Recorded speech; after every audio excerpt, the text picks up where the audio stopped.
Good morning, everyone. How's everyone doing today? Great. That excited? Okay, that's better. I'm visiting from New Jersey, so I'm excited to be here for the California weather. I can tell you it's not exactly the same on the East Coast right now. In fact, it's 95 degrees. So it's a delight to be here this morning. I'm David Broeker. I lead marketing for the Americas for J&J MedTech Surgery business and had the privilege to be here on a panel to talk about the OR of the future.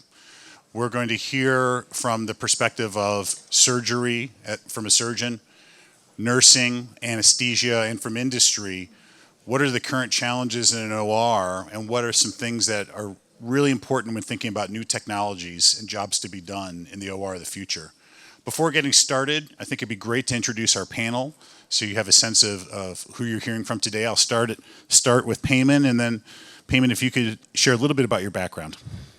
Morning, everybody. Really a pleasure to be here. I don't play golf, and I often get myself into things that take a long time. I'm a cardiac surgeon at UCLA, but also run a center currently called the Center for Advanced Surgical Interventional Technologies. And it's a sort of a medtech space for education, and I'm really happy to be here. Thanks, David. Thank you, Peyman.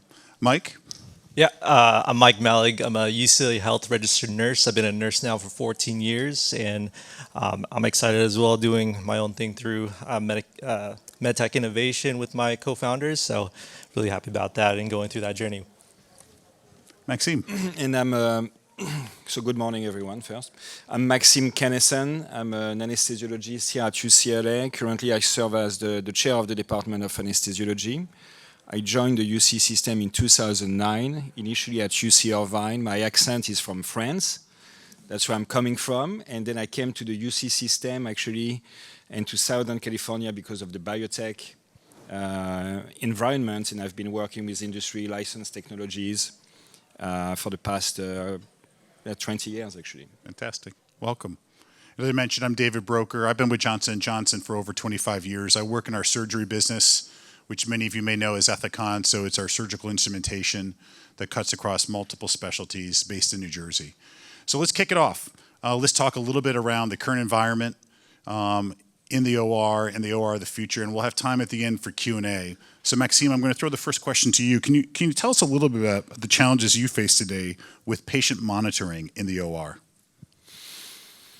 Yes, so for those who are not anesthesiologists, surgeons, or nurses, so the monitoring is what we use in the acute care setting, critical care, operating room to gather physiological information from our patients, and that's what we use to make decisions. And it's one thing that you have to think about when it comes to the operating room and surgery. In a hospital, the operating room is the place where we deliver probably the most invasive care, the most acute care. But what surgeons, anesthesiologists, nurses have been able to do over the past few decades is we've made this place where we do the most acute care, the most invasive care, we've also made it the safest place in a hospital. And it's a lot because of the technologies that we are using, and to some extent, it's a lot because of the processes of care and how the technology, the monitoring and processes of care, they interact with each other. The challenges when it comes to monitoring, I would say the first thing is the real estate. We have too many monitors today. We have monitors everywhere. It's very fragmented. Multiple companies bring monitors to the operating room, and then when we want to have a new signal, we need to add up to what's already existing. So a high level of fragmentation.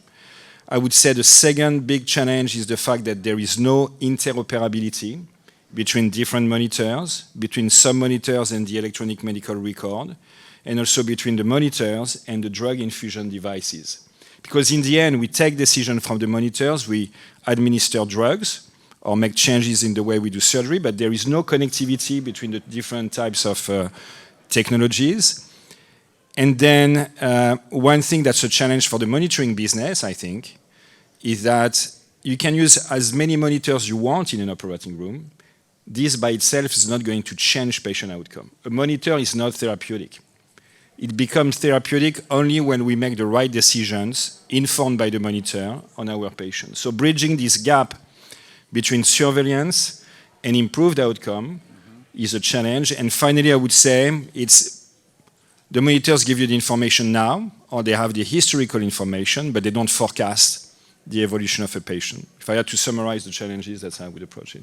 How do you, with so much data in the OR, what assumptions do you make around how other members of the team are viewing the same monitors or collecting the same information? Or how do you communicate to make sure there's a shared awareness of that information that's coming in from so many locations? So if you look at the framework, the historical framework, there used to be a real separation between surgery, anesthesia, and nursing. And I would say over the past 2 decades, there's been a lot of improvement in how we use monitors in a way that's shared between the different providers in an operating room. I think in cardiac surgery, Peyman is a cardiac surgeon. I think the one monitor, like the blood pressure monitoring, obviously is something that surgeon, anesthesiologists observe and co-share. There is something that's really disruptive, is the brain oxygenation. That's really a monitor that's becoming the intersection between surgery and anesthesia. And a lot is about how the information is displayed, and also displaying the right information to the right provider. Because there are some informations that the anesthesiologist may care about that the surgeon does not really care about or fully trust the anesthesiology to manage, and vice versa.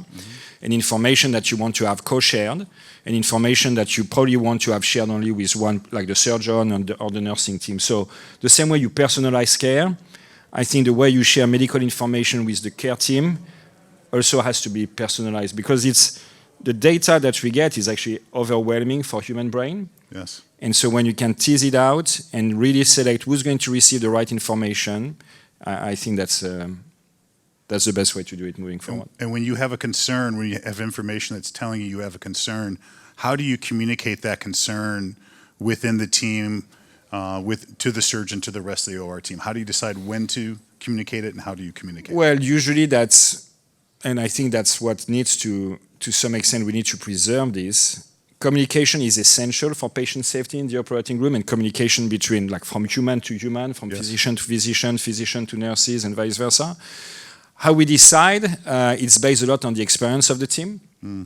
It's based on some standards, like level of blood pressure, level of brain oxygenation. When you reach a certain threshold, you're going to communicate with the team. And it's a lot based on, it's a little bit abstract how it's communicated, because it's compared to the aviation industry, where communication is extremely standardized.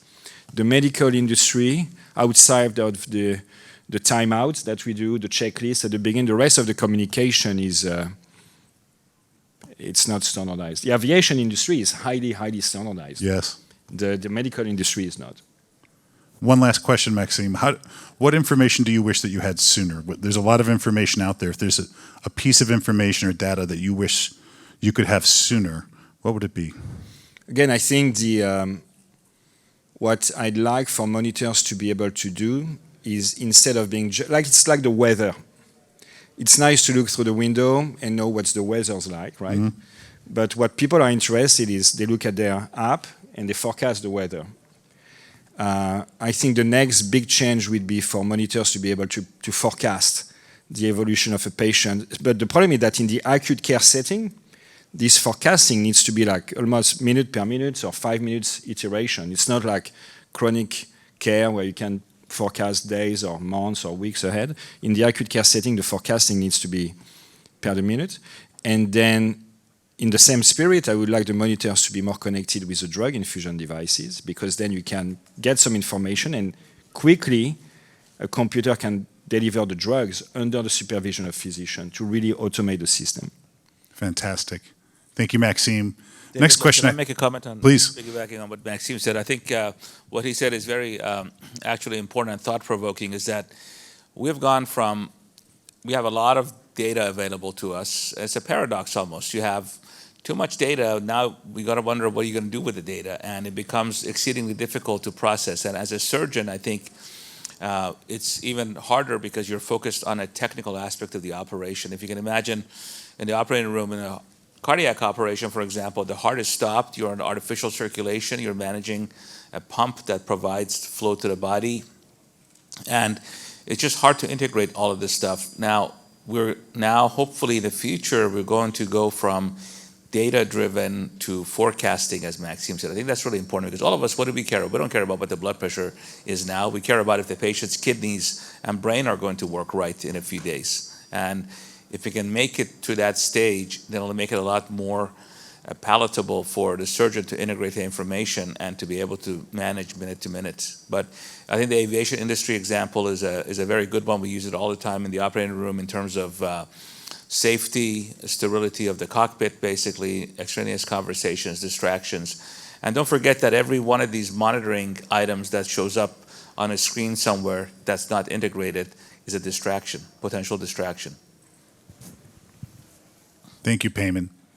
Building on that, I'd like to play a little bit or build on that idea of how the aviation industry and maybe even how the team works together and workflow. Mike, I have a question around workflow specifically, and what are the key challenges you face today with workflow in the OR? Yeah, just to give everybody perspective, I work in Santa Clarita, UCLA Santa Clarita, and we see 32 patients a day. We perform upper endoscopies, colonoscopies. If you're 45 and above, make sure to get that colonoscopy. But yeah, nurses, there's like 4 nurses to 1 physician. We see ourselves as a Formula One pit crew, and we're taking care of 2 drivers. One's the patient. We want to make sure the patient goes home safe to their family, and we want to set up our doctors for success, whether that's anesthesia or the performing provider, because you want to make sure their tools are in sync, that they have all the equipment available to perform their tasks safely and effectively for their patients. So thinking on that, being a team is critical, and nurses are the connective tissue so that patient can get seamless care throughout the whole process of the procedure. And when thinking about the pit crew example, we're moving from aviation to Formula One pit crews. We're covering a lot of space here with transportation and speed. Where do you see breakdowns in communication? Where do you see coordination or communication breakdowns most often? I think everybody's so siloed. Everybody's integral to the surgical team, but we're all kind of siloed in our own perspective of the patient.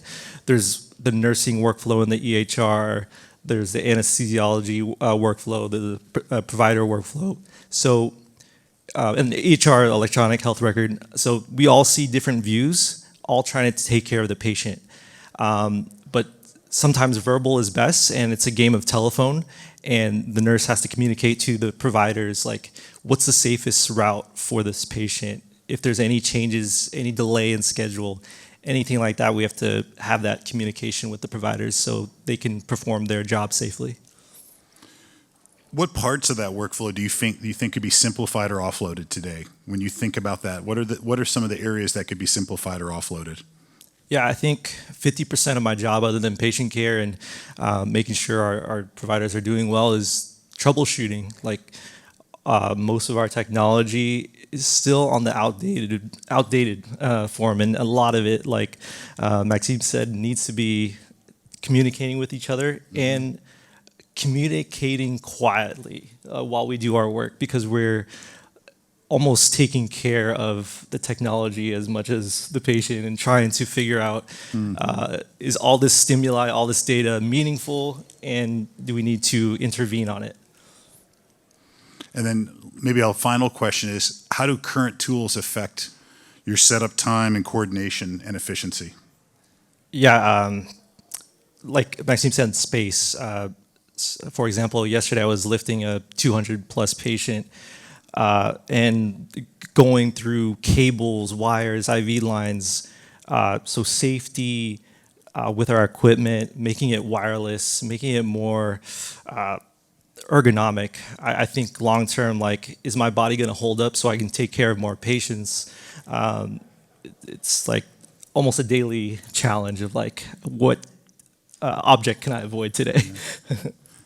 Let's shift a little bit to the surgery itself. And Peyman, I'd like to dig in a little bit on how you had mentioned you're executing a task, but you'll have a lot of information and communication going on simultaneously. What are the key challenges you face today from a surgical perspective in the OR? Yeah, I mean, I think a lot of it has to do with what Michael and Maxime mentioned, but integrating the information is key. Knowing what it all means is important. one of the things that has happened to us with EHR is that there's a lot more documentation being done. And I think Mike alluded to that a little bit. But in the heart room, for example, you often see the nurses are typing away, documenting things that are happening in the operating room, because the EHR is a repository of things that have been done to the patient, typically to protect them from harm, like padding, sterile placement of IV lines, Foley catheters, things like that. I think a lot of that could be probably automated now with the technologies that we have. It just hasn't permeated just yet. So the nurses are busy doing that. But some of the other challenges that I face is OR setup time. Again, Michael alluded to that. We're taking an hour and a half to set up a room with all the right instruments. I suspect there is some corollary from maybe another industry, not transportation, that could be used to automate things that come to your operating room based on your personal needs and the type of case that you have going on. As far as operative challenges, we are operating still with direct vision. That's our eyes. And some of the things that was also mentioned by our keynote speaker, like navigation, surgical navigation is going to be really important, I think, in the next decade. We need to be able to see better, see margins of tumors in real life so that we can cut them out to the extent that's needed, not more, not less. We need to, if you're cutting a bone, the chest bone, for example, you need to know if a large vessel is waiting for you underneath and could potentially explode in your face and put the patient at risk. And I think that a lot of the navigational tools that we have available to us, like CT scans, MRIs, fluorescence imaging, molecular imaging, they still have to be integrated in our future. And of course, some of the other stuff has to do with safety. Everybody makes mistakes, and if you had the capability to detect an error before it happens in surgery, for example, don't dissect here, do dissect here, that would be really phenomenal. Some of that work is already being done at small places, but it's by no means ready for prime time. We talked a little bit around the amount of information, monitoring, data, that it can be overwhelming sometimes. What if you had to look at today, what steps have the most cognitive load or cognitive demand in the OR? I think still the most cognitively demanding part of what we do every day is still the technical aspects of it. We need to be focused on what we're doing technically, especially with operations that don't have a lot of margin for error. But in the meantime, we're also watching the patient's blood pressure, hemodynamics, at times things like saturation of the brain or saturation of other organs, looking at dynamic data that's coming through. Some of this stuff has to do with being able to, you have to remember, for example, the patient's CT scan before the operation. So, and in your mind, you have to translate that into what you're seeing in the operating room. That 3D translation sometimes is difficult and can take a lot of load. But I think it's not a single aspect of it. It's just, multiple things that add up to being tired at the end of a case. How have you thought about ways, or what do you see as potential ways to reduce that cognitive load? Yeah, as many of you know, Google Glass was around like 15 years ago when I just started on the faculty, and I really had a lot of hope for us being able to look at CT scans, augmented reality, for example, to be able to superimpose structures and findings of a CT scan on where you're looking in the field. I think that would make it so much easier rather than the 3D translation of information back and forth. You could look at the monitors, for example, but now 15 years later, Google Glass is not around anymore. There's a lot of other stuff, and our phones are constantly buzzing, our watches are buzzing and beeping and all that. No, I've wondered now what could happen to us in the operating room if we constantly have those kinds of triggers and how we can focus. I don't know. I think we need some help with cognitive scientists to kind of optimize this strategy. But there's a lot of things out there. There's fluorescence imaging right now available in limited terms to be able to tell where a tumor or a structure is and where it isn't. These are all in their infancy, but as we integrate those better and we train with them, I think that we're going to become much more facile. Moving into the surgery itself, where have you or have you not seen the surgical approach, minimally invasive or robotic approach, improve care? Where have you seen it advance care? Where have you seen it still have some gaps in terms of delivering care? Excellent point. I mean, as you all hear probably in the news and press releases, minimally invasive surgery is the way to go. Less invasive, less incisions, faster recovery, less blood loss.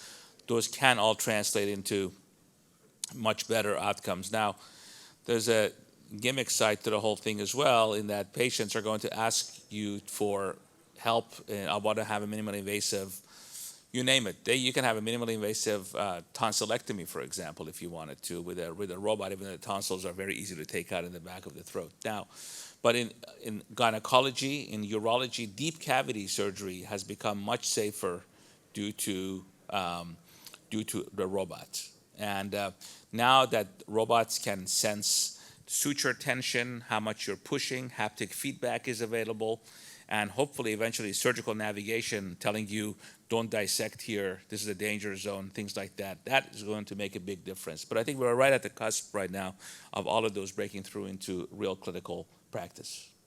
Maybe a final question, Peyman, is what capabilities do you see that are still missing to better perform or best perform really complex cases? Yeah, again, adjuncts besides our own regular vision in the visible spectrum, things that we can use. Imagine if you could see the surgical field like a bee does with infrared and things like that and UV. You could probably get a lot more information, spectral imaging, compared to what we do now. If you could see what's behind the structure you're dissecting before you actually get into it, that would be tremendous. So I think augmented reality and addition of information to the field without being intrusive, I think that's the challenge for us. Fantastic. Thank you. Can I add Please. a few things? It's listening to the discussion. It's a few things come to mind. First is the importance of the ergonomics, the space, and then it makes me think, and I think the audience needs to know that we are talking about the operating room, but it's not like there is one operating room. When you look at the system, you have many types of, you have operating room in the hospital for inpatient facility, where the overhead is very high, a lot of technologies, a lot of personnel. You have ambulatory surgeries, where patients come, they have a procedure, they go back home. Overhead is lower, like the technology ecosystem is not as developed as what you see in inpatient. You probably don't need it. And then there is one part that's exploding today. It's places where you do procedures that are not operating room. Cath lab, interventional radiology, GI labs and everything. In terms of procedures, that's where there is the boom, the explosion in terms of volume is in this place. And these places do not have the same culture of safety, the same culture of OR management that exists in the operating room. So to me, that's a place where if, for those in the audience who want to make an impact, that's a place where there is a huge volume increase, the growth is very steep, and the culture of safety, the culture of technological environment, and so it's totally different. And the other thing too, talking about ecosystem, is that an operating room, especially a place where you do a high-risk surgery, is only as safe as the environment around the operating room. You can develop the best operating room with the best technologies, the best surgeons, the best anesthesiologists, nurses. If you don't have the hospital that serves as a backup for what happens before and after the surgery, everything you do in the OR it doesn't make sense. So you need to think about the operating room as an ecosystem that goes beyond the walls of the operating room. In terms of technology, what it means is that the more you integrate technologies between the OR and the rest of the hospital when it comes to high-risk surgery, the better for patient care and the better for the providers. It's a tremendous challenge today, but an amazing opportunity as well. If we're able to connect that across all those different locations and sites, it's a tremendous opportunity. Absolutely. I just want to make a comment about what Maxime just said. I think that's a really important point, that all insurers and all payers are going towards outpatient surgery. Hip replacement, for example, or knee replacement was all inpatient, and now Medicare has a rule that it have to be done for the most part, unless you get a waiver as an outpatient, because the costs are a lot lower. Now you're putting yourself at a place where there's less monitoring and less backup systems available. So yes, that is an excellent point, that is an area of heavy investment is for outpatient surgery or things that aren't quite the inpatient OR. Yeah, absolutely. Yeah, basically the evolution is going to be inpatient surgery. We are going to keep on doing surgeries that are going to be more and more complex, more and more invasive on patients that are going to be older and sicker. So the hospital of the future is basically going to be a big ICU with a high level of monitoring. But the growth is going to be, in terms of volume, the growth is not going to be like this. It's going to be a slow growth. It takes years to build a new hospital, to have hospital beds and everything. Where the growth in volume is going to happen is the outpatient and what we call the interventions done in non-operating room. That's where the growth is going to be. The volume is going to be there. And these are places where we need high efficiency, very high production pressure to capture revenue, basically, and growth, and patient needed. It's interesting at J&J. It's one of the things we've thought about is exactly in line with that. We see a future where hospitals have higher acuity procedures, more complex procedures that are taking place, lower acuity procedures moving to outpatient settings, whether it's an HOPD or an ASC. But one of the challenges as we look to the future and as we're thinking about innovation is how can you make sure that surgical teams and medical professionals, as they move between an inpatient setting and outpatient setting, can work seamlessly together, have similar tools, have similar information in both settings, and can move seamlessly. And the ability to do that, or the ability to facilitate that move. If we're putting in place technologies that are very discrete for one setting and not for another, it presents a barrier to maybe a hip replacement, as an example, moving into that ASC or outpatient setting. So a lot of our innovation is thinking about how can you provide tools that are agnostic to the site of care, and they work in both sides of care, and it doesn't present a learning challenge or a workflow challenge in either site. It needs to be modular, basically. Basically needs to be modular. And also on the physician side, you need to have the tools, because from the economics of an operating room, when you do outpatient surgery in a hospital, in an inpatient setting, the overhead of the inpatient setting is so high that actually the facility is going to lose money on this procedure. So you need to do everything to facilitate the right patient, right procedure, and the right location. So outpatient done in ambulatory surgery centers, and then inpatient that requires a high level of care, really in the hospital, basically. Maybe I'll move on to a question around the future, and we can talk a bit about that. We already started to touch on that. If we could change one thing about the OR, regardless of the site, an OR of the future, what would it be? And maybe I'll start with you, Peyman, and then we'll work down of, if we could change one thing about the OR of the future, what would it be? Gosh, there are so many things that could be... More than one's okay. Could be better. I think an efficient and safer OR would be good. No matter how much monitoring we have, we still have room to improve in terms of harm, both because of monitoring mishaps, but because of surgical mishaps. And it would be great to have a prevention, like a safety net that could be implemented that prevents these from happening.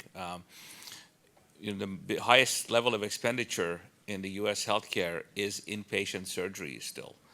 And, for example, coronary artery bypass surgery, a thing that you would think is not happening that much anymore because there's stents and all that stuff available for blocked arteries. 230,000 of these are done a year with an average length of stay of about 5 to 7 days. So you're talking about a huge volume of patients who are hospitalized, and still has a 1 to 3% chance of mortality, not in the OR per se, but in the perioperative period. And it would be great to have a safety bundle, hopefully with technology, that can reduce that further. Mike, same question. When you think about the OR of the future, what's one or two things that you say are critical or that you want to see as a change? Yeah, I think less cables, less trip hazards, and then for the healthcare companies to have the stakeholders, the clinicians in the conversation when they innovate, because they'll see the nuances in their workflow, they'll see where they can improve instead of adding another layer of complexity that doesn't need to be added. For me, I would say to some extent, almost in the operating room, we don't need more things. We need better things, more integrated. Again, we discussed the real estate, the space, the ergonomics of the OR is, in some places, is very tough. I think we need to find ways to, Peyman is right, it's a high level of expenditure, but we do actually use a lot of devices, we use a lot of surgical equipment. I'm always impressed when you go to an operating room, the number of boxes open. So I think we need to find ways to really, again, personalize, target, be as efficient as possible. And then, you know, for those who do not work in an operating room, so you probably have an idea that you see in movies or TV about what an operating room is like, and it's kind of, people do not understand what an operating room is like until you go to an operating room. But it's a very intense space. When you go to the operating room, it's always intense, and it's full of, I would say, type A personalities. So the relationships the relationships can be intense. And I think what we need to do is for the providers, the surgeon, the nurses, the anesthesiologists, to create an environment where they're actually going to feel good going to an operating room. And to some extent, I think there used to be a sense of pride of working in an operating room that still exists. But today, it's kind of clumsy when you get there. You have devices everywhere. I mean, it's not like a 5-star hotel room where you feel, you know. So I think if we can make an environment that are going to make the providers feel good in a place, that's going to leverage their skill. And I think we don't think enough about how surgeons, nurses, anesthesiologists feel when they're in an operating room. Very simple things. The way the chairs. I mean, I'm always amazed the number of hours a surgeon stands doing long cases, and nobody stands that many hours doing something. It's exhausting. Yes. What can we do to make this job better, easier? And I'm sure if we do that, that's going to translate into better outcome for patients. And I think from an industry standpoint, that's been an oversight by industry in the past, that we've thought about tools, instrumentation, technologies that deliver for patients and patient outcome, but they don't necessarily take into account the experience that the providers have. And there is an element there to consider. Especially when we know that the demand for medical care, aging population, disease burden is increasing, so the demand is increasing, but the supply of physician is not matching the demand. Right. So we need to do everything we can to maintain the physician, the providers in this profession, and to make them feel good doing it.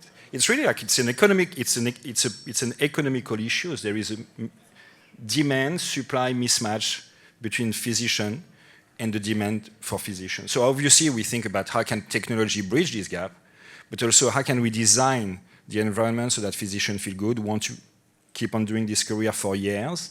I think that's very important. That type A personality and maybe a little bit of adrenaline is very, very, very apparent at 7:30 in the morning when walking into. You can feel it. It's in the air when you walk down the halls.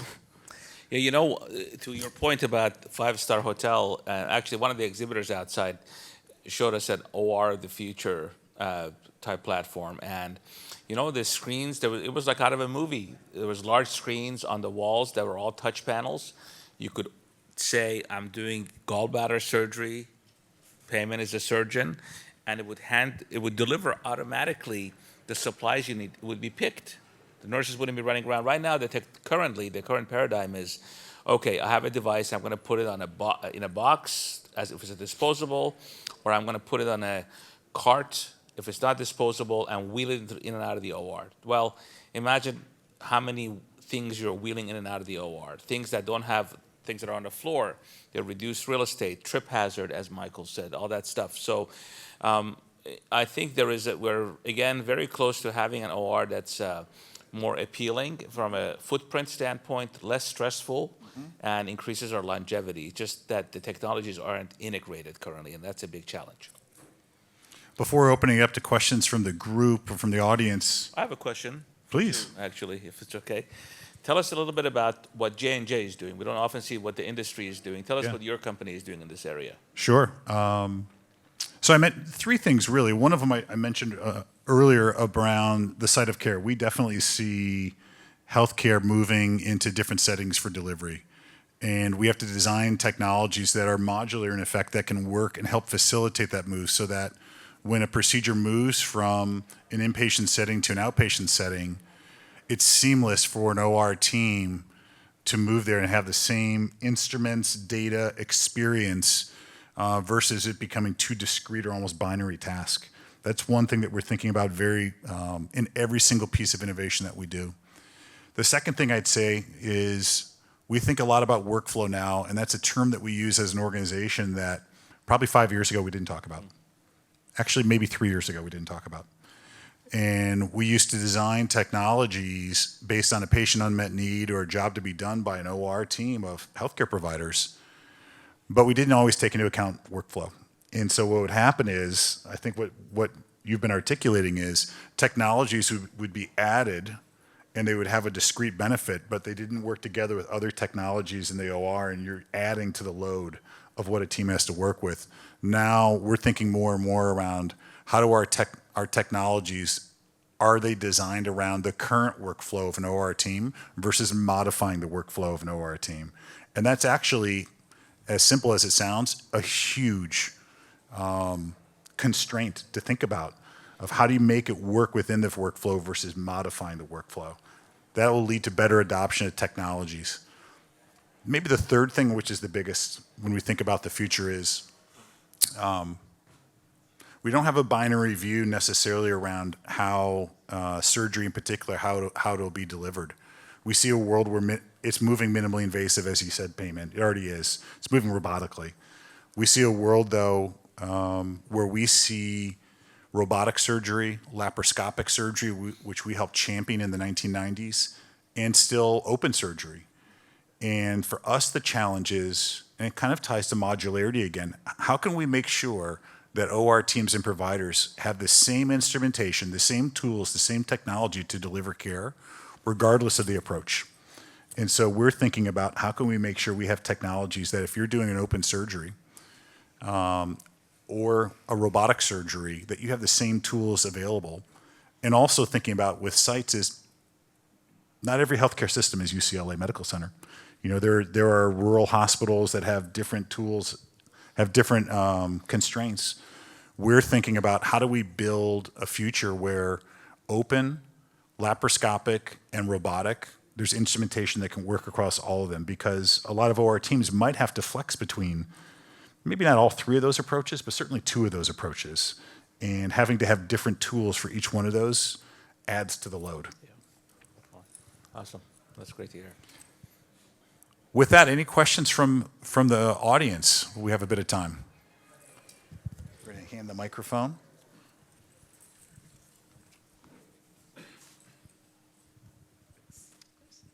Hi, thanks for your time and a really fascinating discussion. My name's Andrew. I'm a graduate student here at UCLA with the Department of Computational Medicine, Data Science, and Biomedicine Masters. So my question is, Peyman, you mentioned Google Glass, and it got me thinking back when I worked at Google in the early, 2011, there was Google Cardboard, which was a VR set that you could buy for $5 and put your smartphone in and have a VR view ready and very low cost. So I'm curious to you as physicians and surgeons, which technology do you use today that you think would be a good first candidate for an upgrade like that? Something low cost but really has a big impact with analytical power. Yeah, thanks for the question. I think a very simple one, and which wasn't possible 15 years ago because of just the computation of what it takes to, in real time, transform a CT scan into a visual, something you can see with a Google Glass, but now it's possible with processor speed. To be able to show us what we're looking at anatomically. You've seen this in probably analogs of this in museums where you you're watching like a skeleton or something like that, and superimposed is the blood vessels and things like that. That's very easy to do in a static setting because the computation is already done. But if you're looking with your pupils, you're looking around the operating room, then all of that has to be recomputed constantly for that moment of time. And that, I think that's very easy. You know, a lot of times we operate in what we call hostile environments. That doesn't mean there is a war going on, but in other words, for example, in the chest cavity, for example, somebody has already had open heart surgery. So the heart is right underneath the breastbone, and now you're going through the breastbone with a saw or heavy scissors, and you're trying to ensure that you don't cut into the underlying structure. Neurosurgeons face the same thing with minimally invasive surgery, where they go to the base of the brain. They want to know what's on the other side of the bone. And I think those are very straightforward things that probably could be done with what we have now in terms of augmented reality, telling us where things, structural identification, for example. Thanks, Andrew. Yes, excellent discussion in the panel. I'm Bijan Najefi, I'm a researcher, and I'm a lucky engineer because my primary appointment is with the Department of Surgery. So I have the opportunity to see some of the challenges that we are seeing in patient research. I remember 15 years ago when I started to work in the hospital, I thought that the research in inpatient is like that outpatient research. We need to pay attention about the HIPAA, patient privacy. But in the hospital, there is other challenges, and that liability. I remember that I started to use a patch for evaluation of risk of fall in the hospital setting. We got IRB. We start the project, and then hospital administration shut down the project because they said that you are collecting too much information, that our nursing staff are not trained to how to respond to it. Like, for instance, sleep apnea, that the hospital apparently doesn't care about it, and that is a liability for the hospital. The question for you is that, do you think that the time has been changed, and how we should address when we have multimodal solution that we collecting tons of information, and then we don't know how to treat for it, and then it cause liability concern for the hospital? Well, yeah, I'm thankful for my emergency room experience because I can kind of assess when a patient's deteriorating in the outpatient setting, but it's definitely a challenge, and a lot of it is getting the recommendation from the anesthesiologist or the main physician, like, hey, you need to see your primary doctor. You may have sleep apnea. You should get a consult for that. So there is that route that they can go, but yeah, that is a little bit of a challenge on the outpatient side where we're just seeing them for this procedure, this specific procedure. Let me comment on what you just said, Bijan. I think this is a really important point, and that is sort of the data privacy, as one would call it, but the other way is data barriers. So there's a lot of data being collected, both physiologic, but more importantly, genetic data that we're sending out constantly on patients. And I think health systems in general are very protective of that data. They don't want it to go be published openly with patient data. And that's good for the patient, I think. However, there has to be a middle ground where the data is used responsibly. And I think that's a good question for people like Amir Nyberg, who run our TDG, to tell us how are we adapting to the new world order? How, because, you know, as you know, NIH funding and things like that have really dissipated over the last few years, and we need to be more agile with sharing our information responsibly with industry, because a lot of the innovation happens from industry. And I think this is a critical point that I think there should be some discussion about that, hopefully over the next couple of days, of how do you do it right. So thanks for raising that point. Yeah, just going back to Amir Nyberg and TDG, actually, my research group, we started collecting waveforms from the monitors in the operating room, the ICU, at very high density, very high, large scale, back 10 years ago. And TDG helped us a lot, but a big question was, how do you ensure that privacy around the data, and then at the same time share the data for research purposes or even with the industry?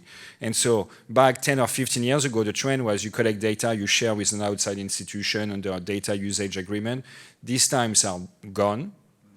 Now you collect data locally, the data never leaves the place where it's collected, and these are the investigators from the outside through a VPN that's highly vetted, protected, with no ability to offload or download the data, that can do the work locally. Now, in terms of privacy, there is also something that's coming, is you can phenotype each and every single person today. You're going to have your digital signature and your electronic medical record the same way you have a digital signature in the way you browse the web and so forth. So privacy, even though we need to ensure it, but it's something that's going to be at some point gone almost. Thank you for the conversation. And Peyman, Mike, Maxime, I appreciate you joining today, and I appreciate everyone else joining today. Hopefully you got let's give a round of applause for our panel. Hopefully you got a better sense of the OR today, some of the current needs, the OR of the future. If you didn't have a chance to ask the question, you feel like you want to, I know there's a busy day ahead, but if you see one of us throughout the morning or at a break, please grab us. Thank you again for the time. Have a wonderful day. Thank you.